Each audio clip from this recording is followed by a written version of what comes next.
Welcome back to our series on the evolution of the bathroom.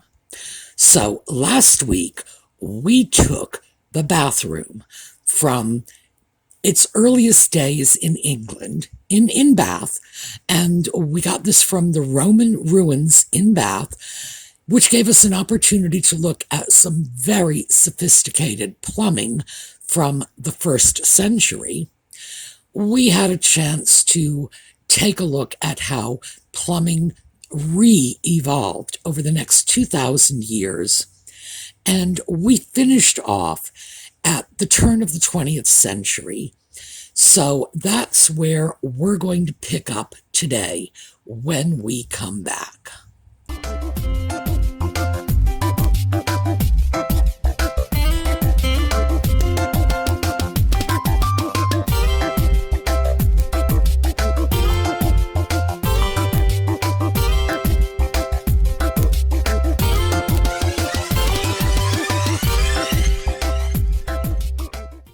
I'm guessing this is a pretty common sight to anyone who has watched a television show set in the Old West or a Western movie.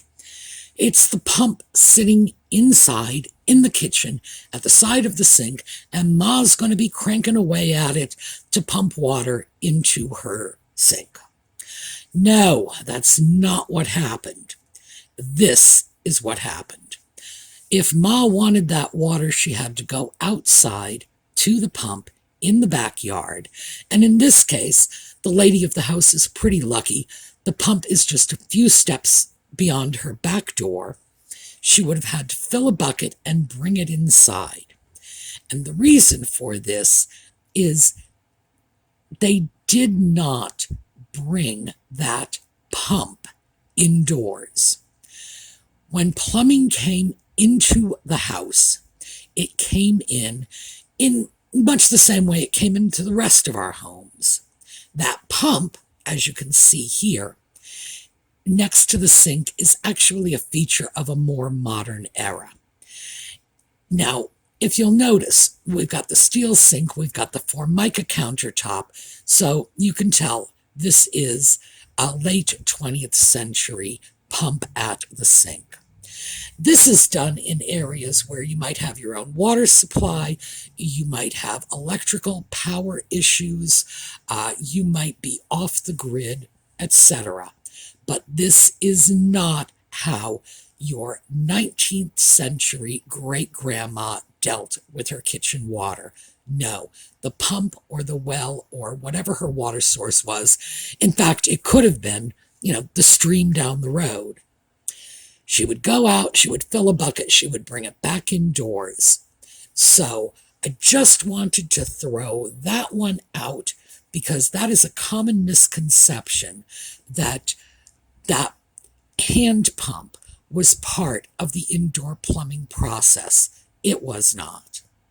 Interestingly enough, since I mentioned wells, 13% of American households to this day are still using well water. And I want to show you a picture of where the concentration is. Yeah, this is a bit of a digression, but boy, it surprised the daylights out of me to find out that the highest concentration of private well users was in the Northeast. I had visions of wells being out in the Midwest with the windmills and the prairie and the tumbleweeds. Nope, it is my own backyard in the Northeast. Now, there's a logical reason for that, of course.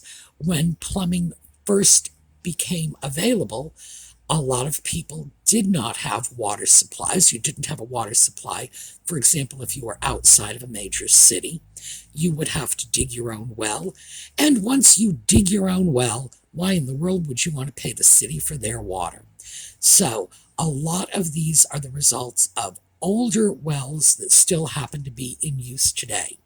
But digression, yes, but I thought you would find it very interesting to see 13% of the public using wells, and this is where that 13% is located. All right, let's get back on subject. This is our bathroom at around the turn of the century. We have a sink, a pedestal sink, and notice the support on that pedestal sink, because I'm going to talk about that in more detail in a minute. Then we have our tub, no shower. We have our high tank pull chain toilet. We have, please note, a roll of toilet paper coming out. It's hanging from the wall at about knee height next to the toilet, just like we would have it today. And above it, on the wall opposite the sink, is our medicine cabinet. These are things we are going to get into a little more a little later, but it's features you're going to see from now on. That weirdly positioned medicine cabinet. And we're going to talk about what we do about toilet paper. But first, let's take a look at this. That little pedestal sink with the one leg reminded me so much of this that I actually dug out a picture of a Minoan column. Now, we are talking about deep into antiquity. This is the culture of Crete, and their columns were what we would call top-heavy. They were larger on the top than they were on the bottom. And we see this repeated again and again in bathroom sink design around the turn of the century. And it's not because our ancestors were in love with Minoan culture. It's because our ancestors were accustomed to thinking of a sink as a table, something on table legs with the bowl of water on top of it.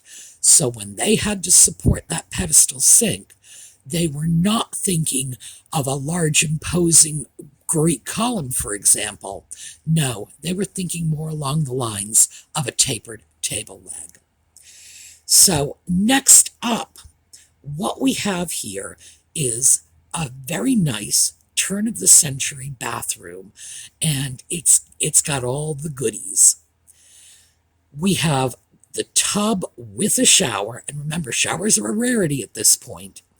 We have that traditional Victorian sink that very much resembles a table with a little hole cut into the top for the bowl, with the legs and so on. We have a bidet, and we recognize this as a bidet. No two ways around it. And we have the high tank toilet, as well as our little toilet paper roll holder. Next up, we have a real bathroom. This photo was taken during a renovation of the Ritz-Carlton in Boston around the turn of the century. Now, hopefully this was well into the renovation, because this bathroom looks awfully shabby. I can understand that if work has been going on there. What I wanted you to see was, first of all, real, genuine bathroom, not an artist's representation.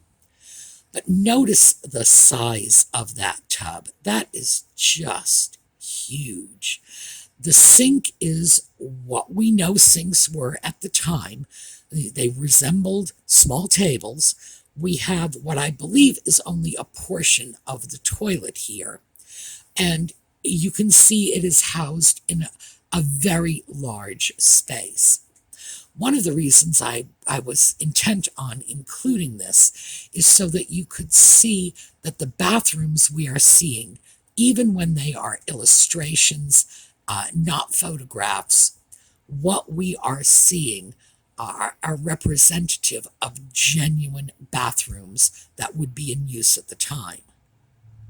Here is an ad from the Standard Company. Standard was a manufacturer of bathroom fixtures. And what we have here is a nice round pedestal sink, the sort of thing you could find today. We see the corner of a bathtub, and behind our turn of the century Gibson girl there, we see the shower. And we're going to see more of this shower, but please note, it is just this strange cylindrical metal rib cage looking thing with a curtain around it.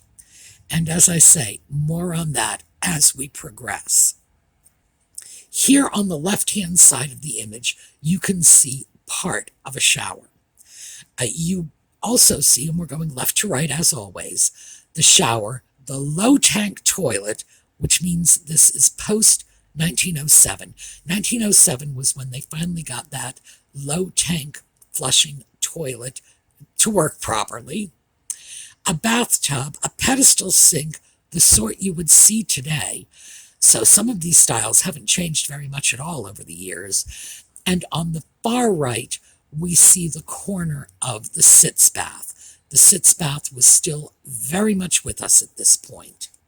Okay, once again, another image of a bathroom. The sink with that single Minoan column sort of tapered leg. The low tank toilet, which means it's a flushing toilet, and it also means we're past 1907. The bathtub and the sitz bath. So let me just go back over to that sink for a moment. You have probably noticed that if you look at the relationship between that sink and the woman sitting in the chair bathing the baby, that is a really, really low sink. Yes, you would be correct. Sinks of this period were exceptionally low, presumably so that all members of the household could easily access them. But yes, they were low. Today, a standard kitchen countertop is 36 inches, and a standard bathroom countertop, which is where your sink would be, is 30 inches. These sinks were well below that. And even at 30 inches, to be honest with you, I do not know how a 6-foot-tall man is comfortably using a bathroom sink. I don't get it. But once again, we have what we are beginning to see is evolving into the standard bathroom. And it is in the next couple of decades that we're going to see that happen. We're going to see a standard bathroom emerge. Here we go. This is an interesting picture because what we have here is a photograph of a real bathroom, and this is what real people live like. The tub is a good 20 years newer than that old Victorian sink. They were probably not installed at the same time, or it's possible that the tub was upgraded. And notice that the medicine cabinet is on the wall opposite the sink. We're going to see a lot of that. The idea of having a medicine cabinet over the sink is relatively modern, as these bathrooms will show us. Okay, here is our full bathroom once again. Left to right, we start with our sitz bath. Then we move to the tub, which has a shower. How elegant is that? We go over to our pedestal sink, and our pedestal sink has 2 bowls. So, nice. And then as we travel around to the other side of the room, here's our medicine cabinet. It's nowhere near our sink. Then we have a bidet. Now, I know you're probably thinking to yourself, you have a sitz bath and a bidet? Yep, you do. For some reason, people were reluctant to give up the sitz bath even after they had bidet technology. So, you go figure. Then we have the toilet, and you may be thinking that that little box above the toilet is an exceptionally small toilet tank. No, it is not. That is the box where they kept the toilet paper. Toilet paper was invented I'm sure people use things very similar to toilet paper. So let me rephrase that. Toilet paper as we know it was invented in the middle of the 19th century. So by the time we start looking at bathrooms like this, toilet paper had been around for about 60 years. Originally, it was sheets of paper, that was packaged much the way you might buy a package of Kleenex. And that little container would have held your individual sheets of toilet paper. Now, very soon after the development of toilet paper, it did come on rolls. They had worked that out pretty early, that it was convenient to have it on a roll. But it had not become standardized. Some manufacturers would offer you a roll of toilet paper, others would offer you a packet of individual sheets. Prior to this time, you used whatever you found handy. The Talmud recommends smooth stones, or you could use pottery shards. I'm not kidding about this. You could use corn cobs, you could use pages out of the Sears Roebuck catalog, you could use leaves, dirt, actually dirt, sand, moss, upper class people, which is to say the nobility in most cases, were using cloth rags that would be washed out. Of course, they would be not sterile when they came back to you by any stretch of the imagination. Lord, it's a wonder these people didn't drop like flies. But the most desirable toilet paper, according to this guy, and this is the French physician Rabelais, and I've got his dates so you can see we're looking at a medieval character. He said that the most desirable toilet paper was the neck of a well-downed goose. Yes, indeed. I have no idea how he proposed to get the goose to cooperate with the process, but that is how crazy the quest for toilet paper had gotten. I just thought I would throw that in because it's one I've always found amusing in a oh my God, bizarre kind of way. All right, let's take another look at these bathrooms because now finally we're going to get a good look at that shower. We start off with a scale, and this is in fact what scales looked like going right into modern times.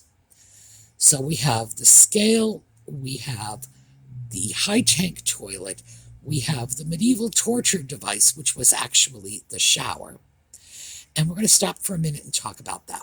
What was the method behind the madness of this strange circular rib cage thing? Well, it was supposed to keep the fabric shower curtain off the body of the person taking the shower. Keep in mind that at this time they did not have plastics the way we do today. So a shower curtain for them was a piece of cloth. It was going to get wet, and if it got wet, it was going to stick to your body if you came in contact with it. So they were going to see if they couldn't keep that away from you. And that is what that rib cage was for. Next, we have a pedestal sink, and this, you could see this in a modern bathroom. It's a nice large sink, a bathtub, and tubs like this would be seen right up until the 1940s. This is a fairly common style of tub. And then, perhaps you'll notice the red arrow. We have something that is attached to the wall. It has plumbing, there are pipes going to it, and I believe it was some design of a bidet with a lid you could drop down on top of it. Now I have to admit, I am not 100% sure of that. This is just what I believe it is based on other similar, well, relatively similar designs I've seen in other pictures, because I haven't seen anything exactly like this. So I'm going to call it a bidet and hope I get it right. Now, this is where the US bathroom and the UK bathroom really make their strong departure. In the US, hot water was not an issue. Larger houses and our giant hot water tanks. We heat water. We still do this today. We heat water 50, 60, 100 gallons at a time. Keep it hot so that it's available for immediate use whenever we want it. My goodness, how wasteful we are. Well, they weren't doing that in the UK. And even today, they are more inclined to use point-of-use water heaters than we are.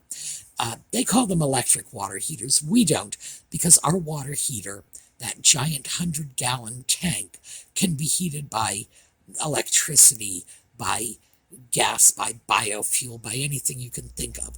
So electric water heater doesn't mean anything to us. Providing hot water for the bathroom in some cases was quite an adventure. And this is an ad from a hot water heating company. But one of the things that's really interesting about this is while you're heating the water, they have a towel rack made out of pipes.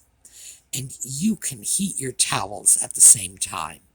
Now, this is something we thought we invented, sometime in the late 20th century. Oh no, it had been around for a while. But anyway, I thought I would show that because we have been focusing on U.S. bathrooms.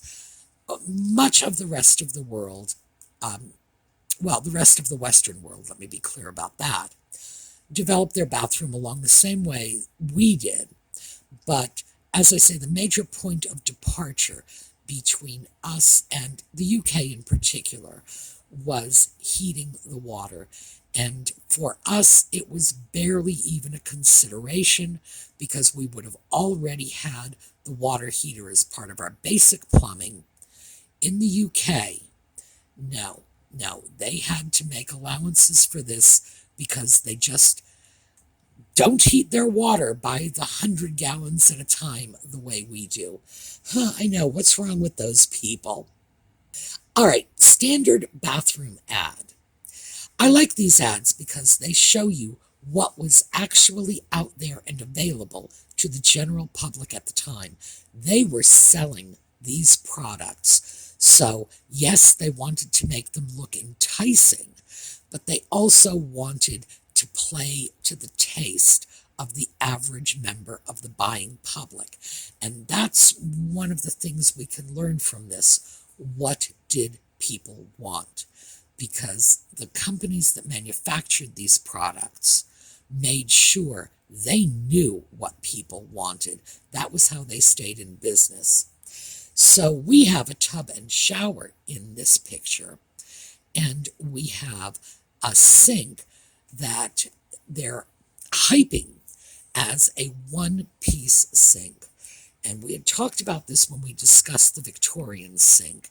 It was a slab, that sort of flat tabletop piece, which I'm going to call the counter, and then a backsplash, and then the counter would have been cut out to allow for the insertion of a bowl. It would have been porcelain or vitreous china.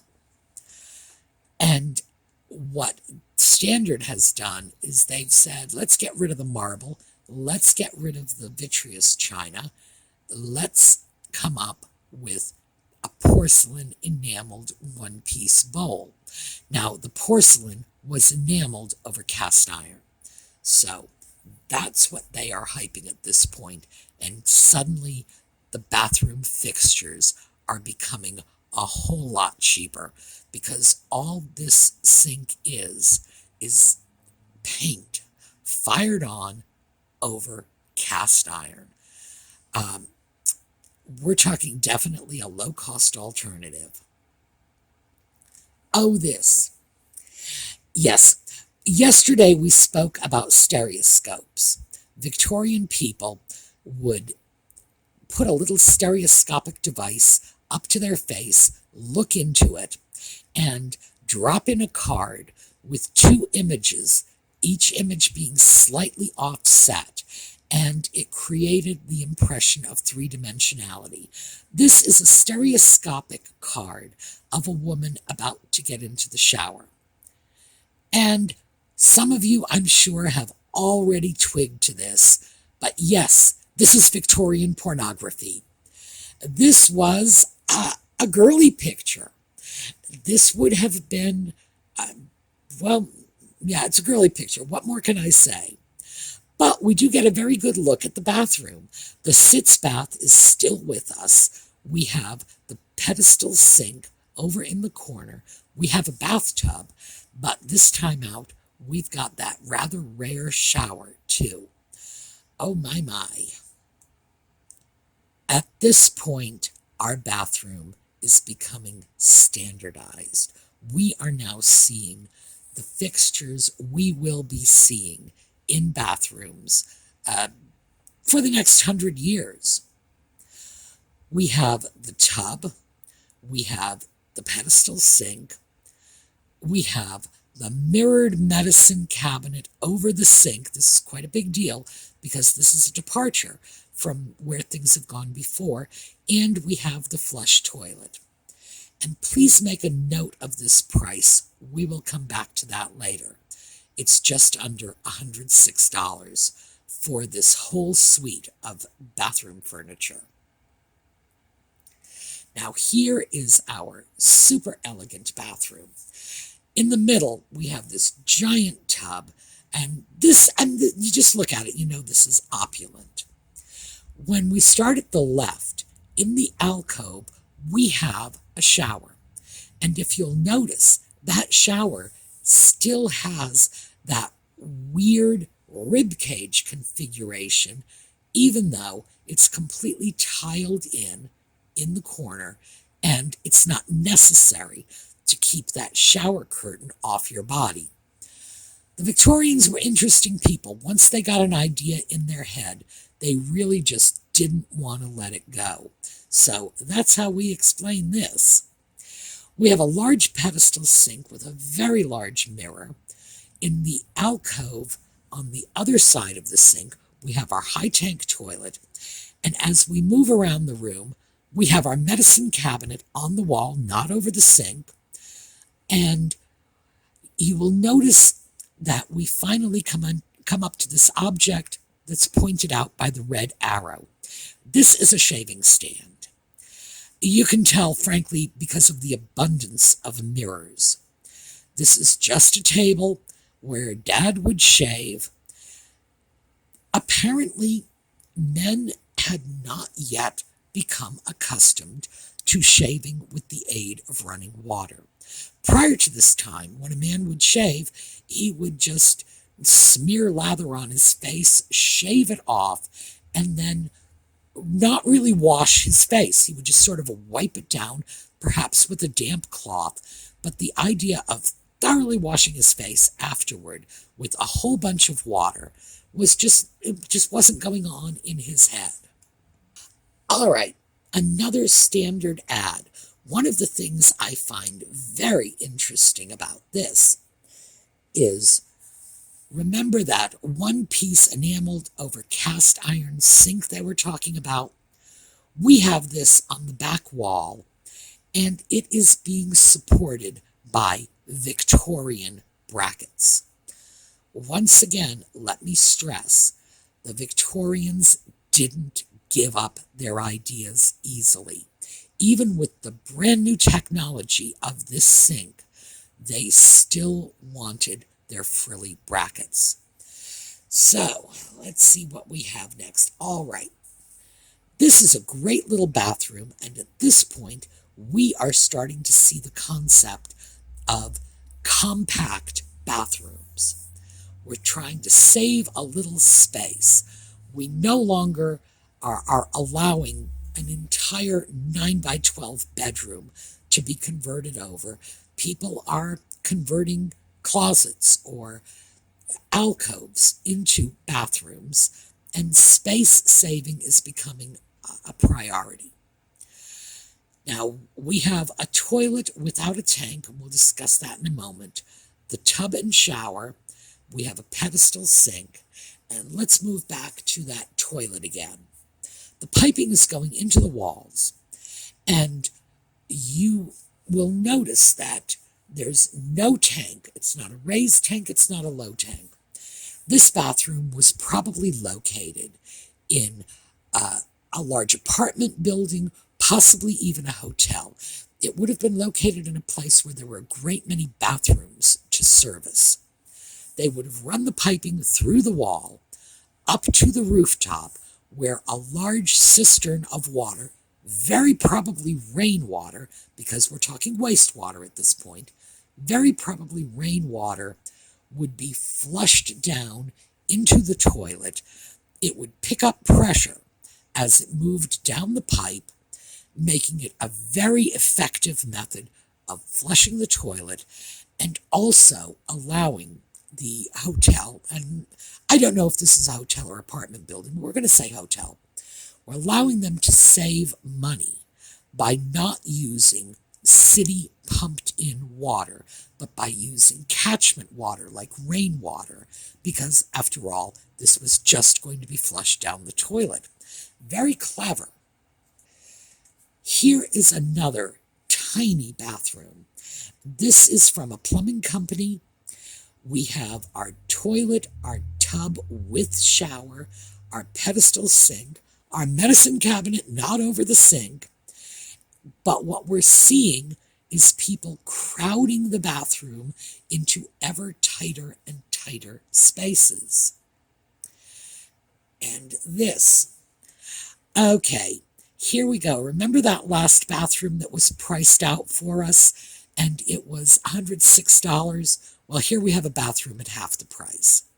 Every bit as nice. We have the sink, we have the tub, we have the toilet, and all of this can be yours for under $52 or as little as $6 a month. This is another, just an image of a very small bathroom. I included this because this image looks very much like the bathroom in the previous picture, our $6 a month bathroom, so that you could see this is what people wanted. This is what they were living with. And this was essentially the standard American bathroom at this time. And finally, this one. Again, same bathroom, but please notice, I don't know if you can read that on the bottom, the price of this bathroom has dropped to $37.20. They were working to make this affordable for absolutely everyone. So, we are about to get started on the 1920s bathroom. I'm going to try to keep this portion short. I know we are going over time, definitely, but one of the reasons for this is bathrooms really changed a lot during this period. All right, let's start with an oddity that those of you from New England are certainly going to recognize, and that is the bedroom sink. Now, bedroom sinks were something that cropped up in the Victorian era. The reason for this is the Victorians looked at that fully plumbed sink in the same way they looked at their pitcher and basin of water. The pitcher and basin of water was something they always used in the bedroom, so when plumbing was brought into their homes, they wanted that sink in the bedroom because, as I keep saying, the Victorians just don't give up on their old ways very easily. These are all sinks you could probably see in bedrooms, in houses that predate the 20th century, just wandering through New England today.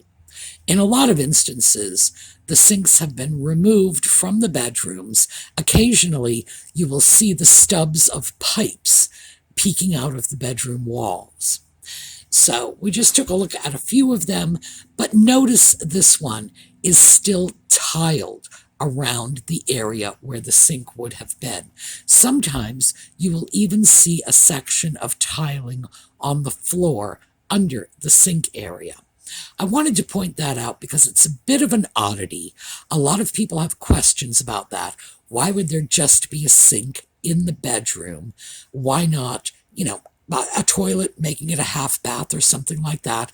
Why wouldn't the sink be in a closet?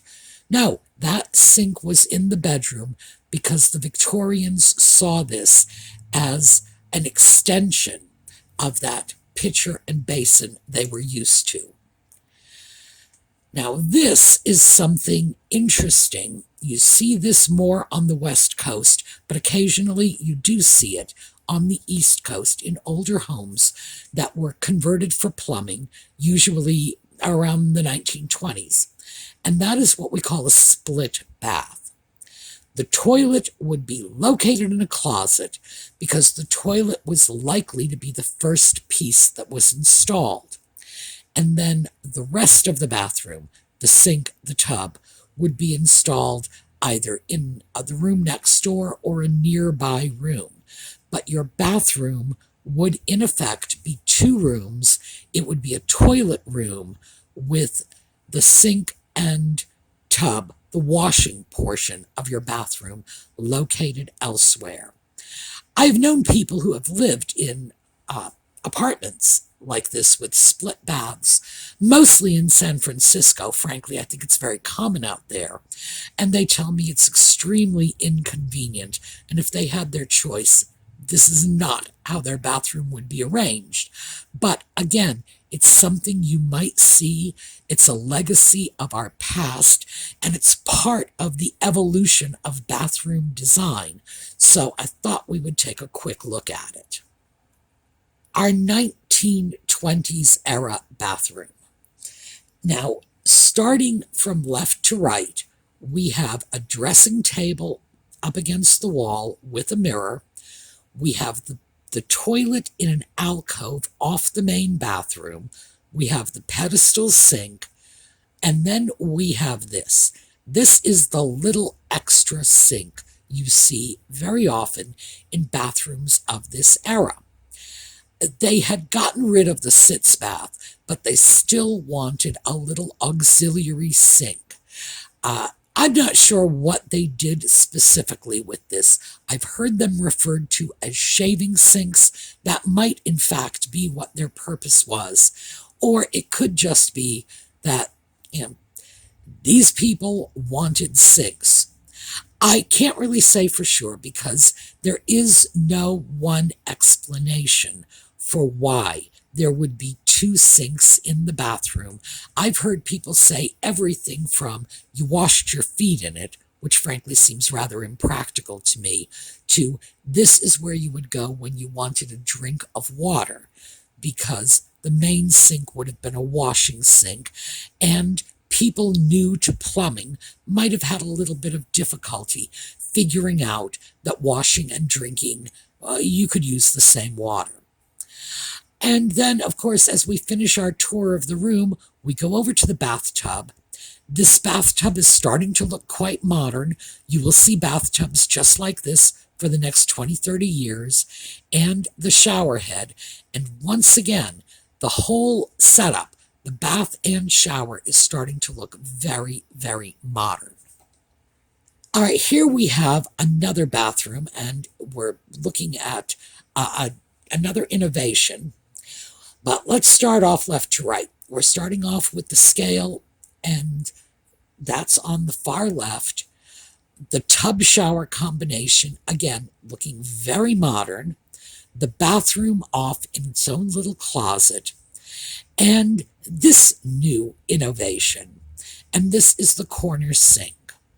Now, they had corner sinks going back to the Victorian era.